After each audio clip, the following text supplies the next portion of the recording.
Le journal d'une infirmière sous le Covid-19, épisode 6, ce que disent les chiffres.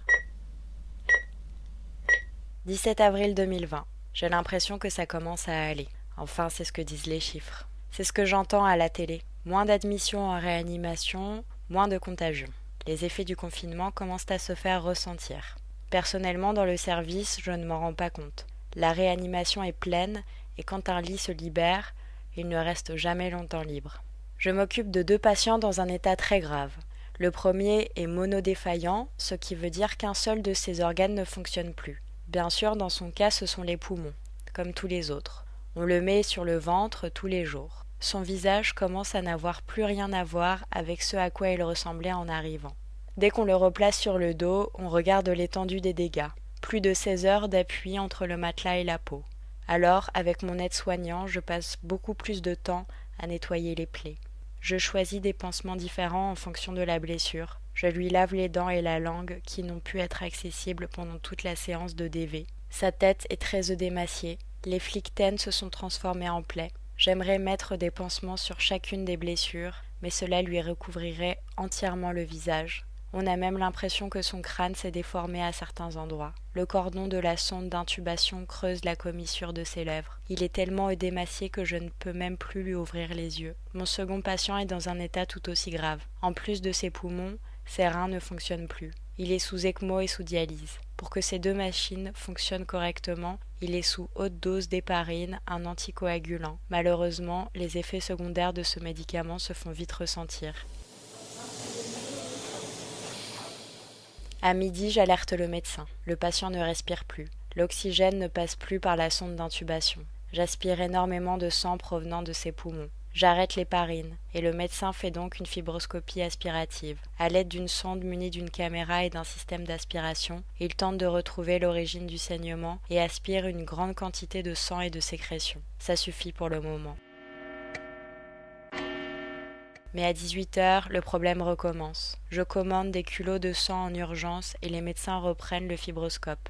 Les caillots sont trop gros, trop épais. Ils n'arrivent pas à les retirer. Grâce à l'ECMO, le sang du patient est encore en partie oxygéné, mais ça ne suffit pas. Le fibroscope n'aspire pas assez fort. Le médecin prend alors le risque de débrancher le système clos de la sonde d'intubation, de s'exposer directement au virus, pour aspirer avec une plus grosse sonde les caillots. Ça a fonctionné. Mais le patient a perdu beaucoup de sang et l'équipe présente s'est mise en danger. Quelques minutes plus tard, la dialyse sonne. Le filtre a totalement coagulé à cause de l'arrêt de l'héparine. Je ne peux pas restituer le sang qu'il y a dans le circuit, il y a trop de caillots. Le patient perd encore du sang, si précieux après cette hémorragie. Je ne reprendrai pas la dialyse chez lui. D'autres patients aussi en ont besoin et on commence à être à court de machines. Mon autre patient par exemple, il lui a fallu lui poser un cathéter de dialyse en urgence, exactement en même temps que l'hémorragie de mon deuxième patient. Il aurait fallu que je puisse me dédoubler. 2 urgences, mais une seule infirmière. Heureusement, nos aides-soignants sont incroyables. Ils savent se réinventer, anticiper. Ils nous facilitent le travail.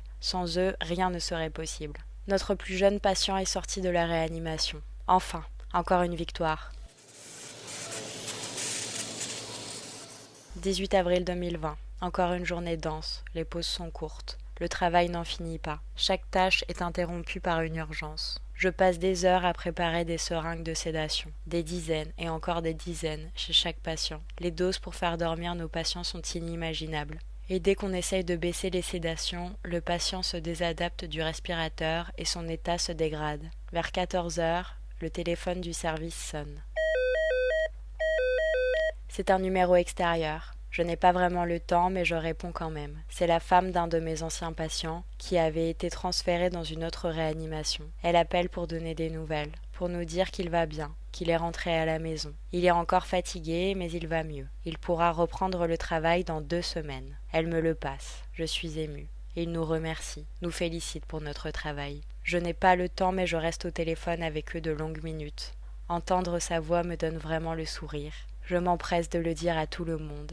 On a rarement des nouvelles de nos patients quand ils sont partis. Nous sommes tous d'accord sur le fait que cette situation rassemble l'équipe. L'entraide est plus présente, on se soucie des autres plus qu'avant. À cause du confinement, les seules personnes que nous voyons, ce sont nos collègues. On est soudés, On se parle un peu plus, et malgré les situations de stress, on rit, on s'amuse. L'ambiance n'a jamais été aussi bonne. L'étude Confin est un projet de recherche collaboratif qui a pour but de mieux comprendre l'impact de l'épidémie du coronavirus et du confinement sur votre bien-être et votre santé mentale. L'objectif est également de mieux comprendre vos opinions et vos craintes sur cette épidémie, ses traitements et les vaccins. Pour participer à cette étude, il vous suffit de remplir le formulaire sur www.confin.org.